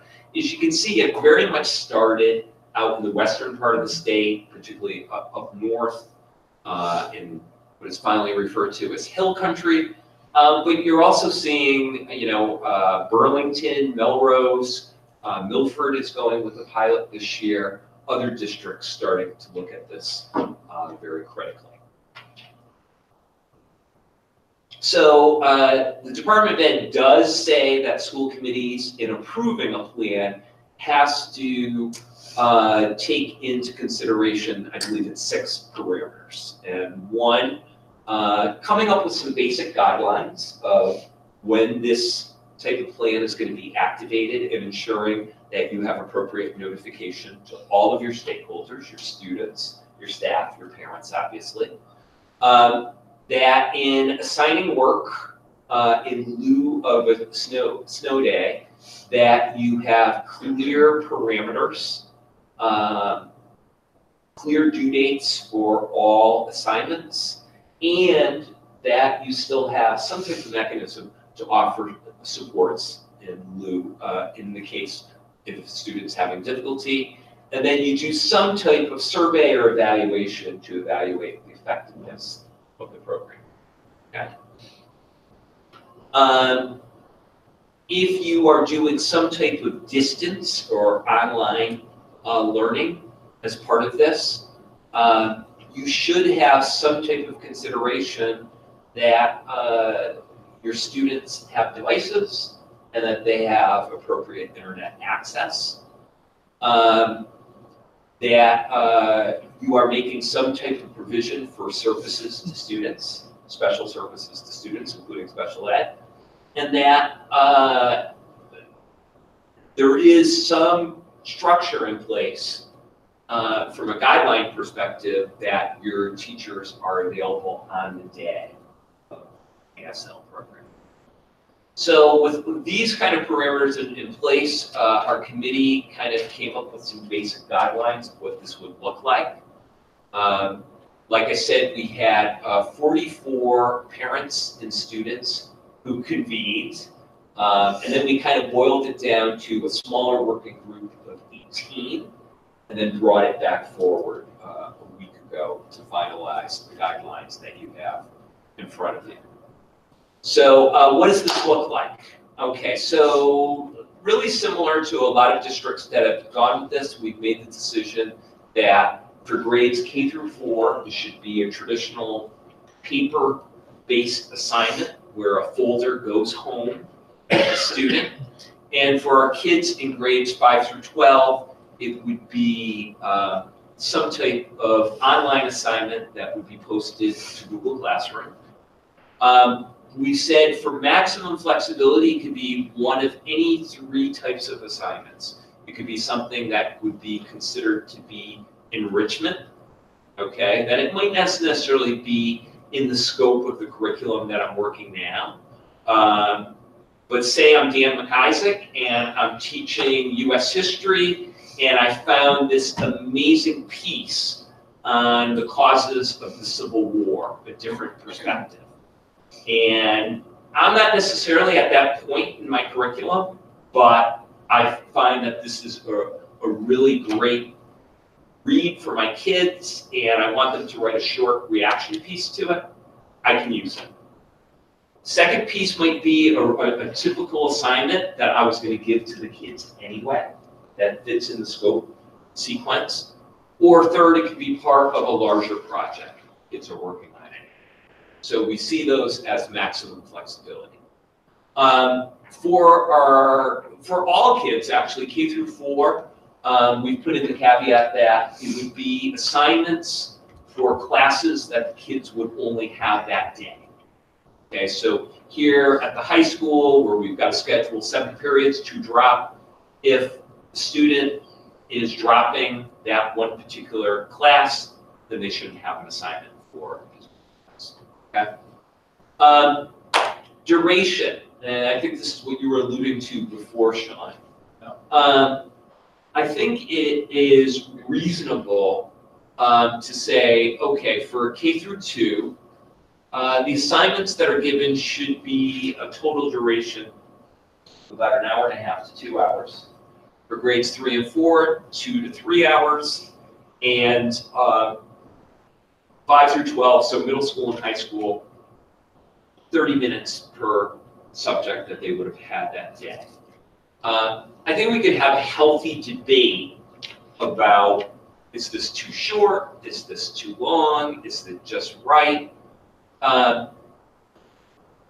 It's kind of interesting. The first time the committee met, they talked about this, and they said, well, do we have data from schools that have done this? And both Melrose and Ludlow were good enough to support their follow-up studies.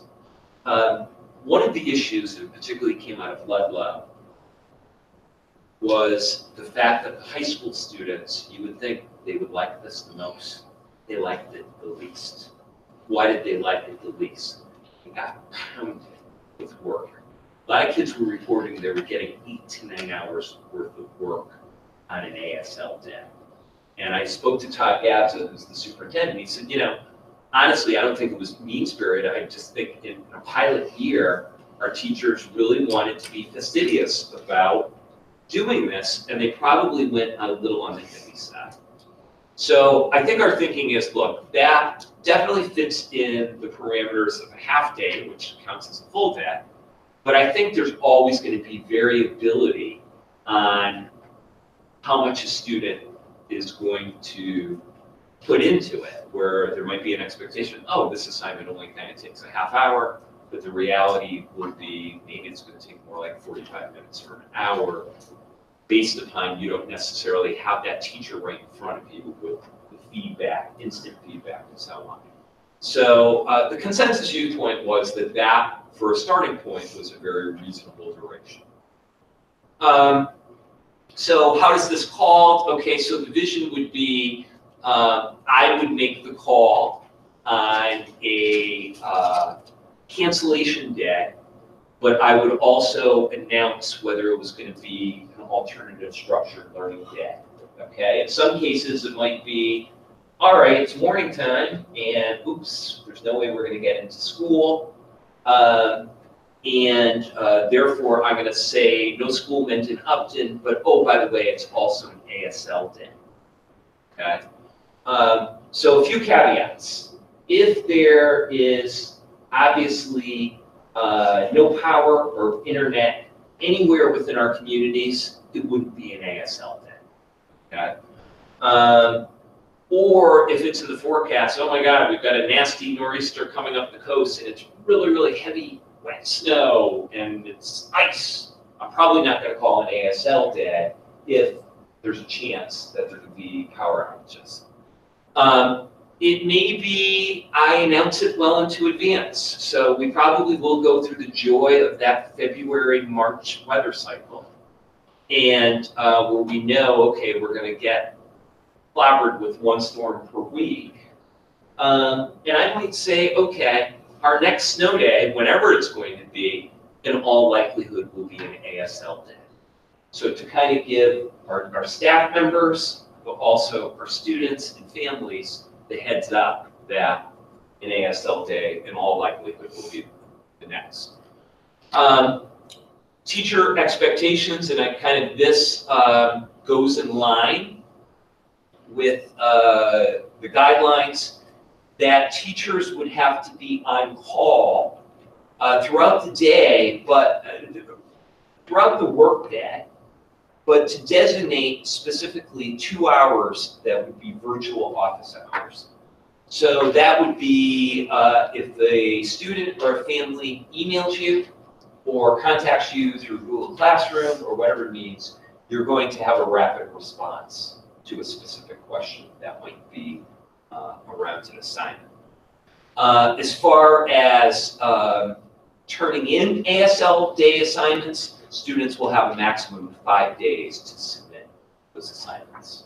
Okay, and again, this leaves flexibility for teachers because there is a significant debate around, okay, what about the situation where you've got a student in an AP class and the teacher kind of wants to keep the flow going? Okay, that's fine. But what if you have a class where genuinely 3 kids really struggled with some reading or struggled with some aspect of the assignment? There would still be time built in to follow up with the teacher. So if you look in the document, and I'm not going to get into all the specifics, as far as student support services, in a lot of cases, our special educators or our English learner teachers, would have the same types of responsibilities as our regular classroom teachers. However, there are a handful of folks like occupational therapists or physical therapists where it really is a face-to-face, hands-on type services being provided to students. So we really feel like it's important to put forward that a good faith effort will be made to make up those services for those students. One of the key components that is a requirement, but we also feel that it's important, is to have a formal evaluation of the program. What's being proposed is just to pilot it for this school year only.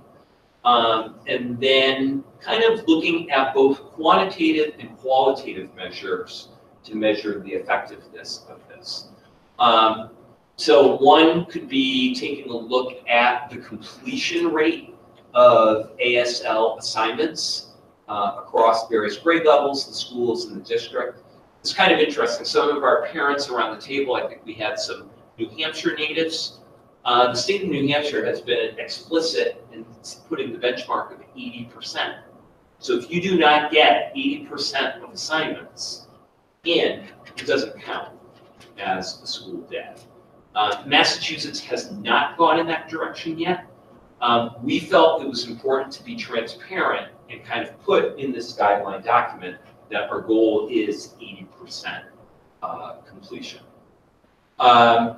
One thing that some of our parents felt that was very strong, at least initially, is to have some type of measure on each of the assignments where parents could fill in, and particularly for our younger learners, the amount of time that it took to actually complete the assignment. And we would put the verbiage like on task time, not like, okay, they're watching Netflix and simultaneously, making a snack, and on genuine on-task time to ensure that are we staying within the parameters of how long that we've set. I think another important metric, and this would be done in short order after the ASL, but a way to track how many emails did you get in? How many direct messages did you get on Google Classroom to see how much were families or students reaching out to their teachers and so on.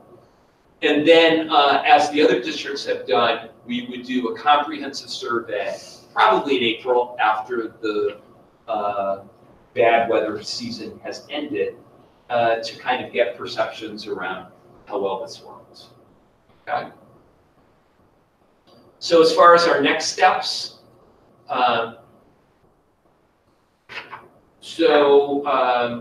I feel very, very strongly, and I have since the first start of this, that it's really important to have everybody on board. So I will be seeking a memorandum of agreement with our Teachers Association, along with our paraprofessional ABA tech associations, because those are our two associations that are most affected by this.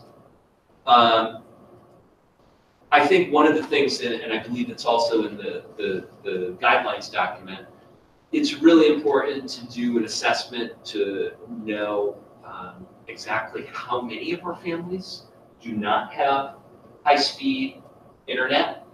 I'm fairly confident it's not a very large number, but the game plan would be to work with those families. We have worked with families in the past to introduce some very, very affordable options that they can pursue. But I think, if worse comes to worse, I think we could also work with those families, assuming it was a middle school or high school student, to have assignments or something that's viable that can be downloaded in advance as a potential alternative. And then I think, communicate, ensuring that everybody in our community knows about this plan and it's well communicated to all of our stakeholders using email, website, social media, and so on, newsletters and so on. So that's the game plan that we have in place for a pilot. If you have any questions, I'd be more than happy to take them. You may have said this when you were going through it, but when you said the students and families would be asked to estimate like how long it's taken, is that as they're doing the assignments, like is that continuous feedback, or you're asking for them? So for each assignment, yeah. Okay. And then for the power outages, it says that it will not be called if there's an existing loss of electricity or if there's a substantial threat. So the obvious question is what happens if you call an ASL and then everybody loses power? Or even like a small, what's is it widespread? Is it localized? I mean, if that were to happen, I would probably just say, well, it's just going to be a traditional cancellation day, traditional snow day, and we'd have to make it up at the end of the year. I mean, realize, I went to the table very conservatively. My initial vision when we started this process was, well, let's put provisions in place that we wouldn't consider this until after 5 traditional snow days, right? Because everybody gets bummed about those last 2 and like, oh, I have to go after Friday, And then I saw the guidance document from the state, and it actually said, well, you might want to consider after 3 traditional snow days. So when we first met on October 16th or whatever the date was, I said to the committee, well, I'm thinking, maybe we wouldn't put it in place until 3 traditional snow days. And everybody around the table is like, why are you doing that, Joe? Why do you want to hamstring yourself? And there's actually a very cogent rationale for not putting that in place, because people brought up, examples of like, and I know that this has happened quite a few times on my watch, where you have kind of a big snowstorm and it's the second day and it stops snowing by, 4 in the morning, 5 in the morning, but it's still the cleanup piece. And I'm on the phone at 4:30 in the morning with our 2 chiefs and our DPW directors, and they're like, sorry, the secondary roads are still a little on the hairy side, and you have to end up canceling. So, and then ironically enough, the working group met right around the time where we had that snowstorm in November. And I'm like, So the mindset was very strongly, hey, have maximum flexibility as much as you can. And actually, the more I think about it, I agree with that. So, but realize, in all likelihood, my feeling is this: we probably will still have traditional snow days. There's part of me that I'll probably be a little gun shy on the first one, and I might not call an ASL day. I think you use it judiciously and you use it with discretion. Joe, excuse me, I'm a little concerned that this might lead to more work for you. You're gonna have to come up with all new singers for kids asking what ASL Exactly. is traditional. I will take my Twitter trolldom seriously.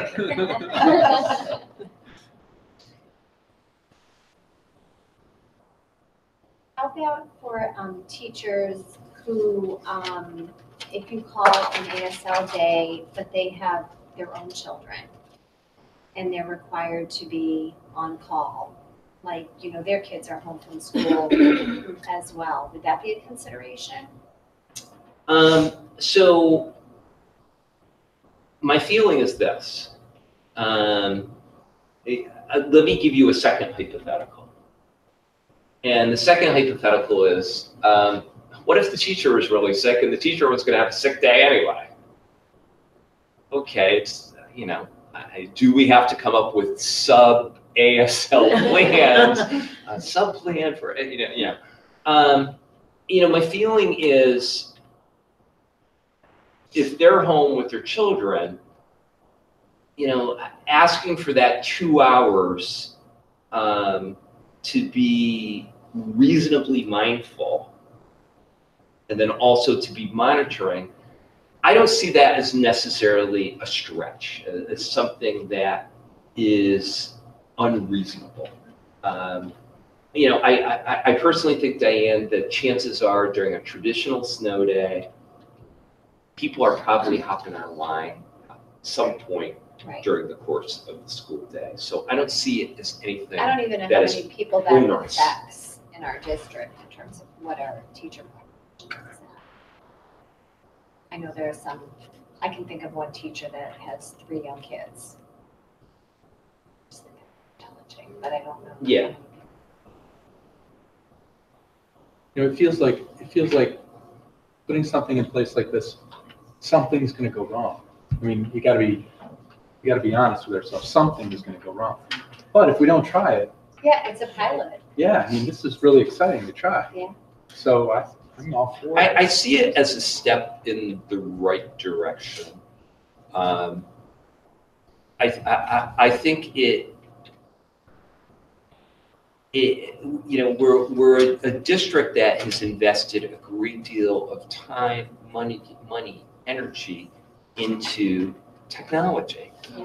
And to me, in 2018, almost 2019, it's a little silly that we're not doing this. And again, we're not making a proclamation that every single snow day is going to be one of these.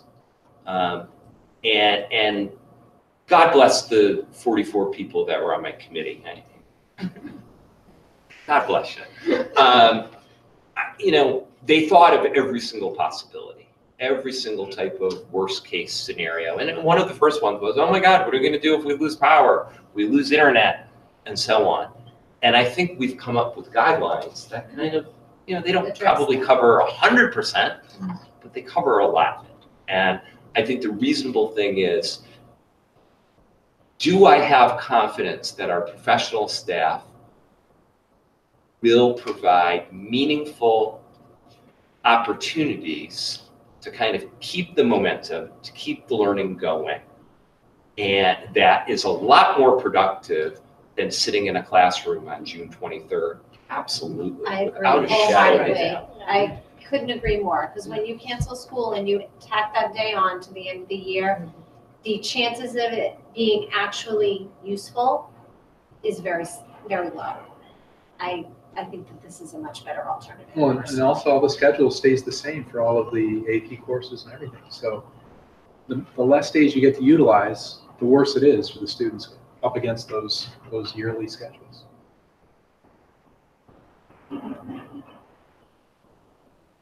So that's what I got. Cool. And put one step in front of the other. All right, any further questions? Okay, the committee needs to entertain a motion to approve the alternative structured learning day pilot proposal. Motion to approve the alternative structured learning day. Before you do that, can I just ask one more question? I'm Sure. so sorry. Special needs. What about kids who, I know you talked about the PTOT is obviously hands-on and different, but what about the kid who is now being expected to do work at home without the support that they would have received in school? Like, what are the special considerations that are given for that child? So a couple things. So the expectation of our special educators would be the same as our regular classroom teachers, as far as them communicating and then reaching out to their students. And I would say also, seeing that the overwhelming majority of our students are receiving their services through an inclusion model, would be, I would say, the teacher reaching out to his or her students, but also working in conjunction with the regular ed classroom teacher to ensure that supports are put in place and that they're accessible and so on. I think there's also the piece around, again, if there still is a problem, that there's a mechanism in place once we're back in school, the teacher is working in conjunction with the student to close any type of gap that might exist. Yeah, that's good to hear, because I think if there's anybody that's going to get left behind, it's the child who's not a traditional learner, and that does need those supports that somebody sitting right next to me can provide. But now, as soon as I need to email that concern, whatever it is, like I'm working on a sheet and I don't get it, now I have to verbalize that and type it to my teacher. Well, you might lose a few kids and in that again, we process. use the example of email, or we use the example of Google Classroom, because quite frankly, those are the constructs that we're most familiar with. But I think there also has to be an openness. I mean, face it. I think the typical student at NITMA, they'll use email, but they'll use it begrudgingly, right? I think email is something of our generation. It's definitely not of the kids today. So if there is a mechanism where teachers can reach their kids and reach their kids very quickly, like I know a lot of our NITMA teachers are on Twitter, and they're using Twitter as an instructional tool to post things or to have links to reading and so on. Whatever mechanism you can reach out to kids for that electronic communication. And maybe the kid's working off their phone, that's fine.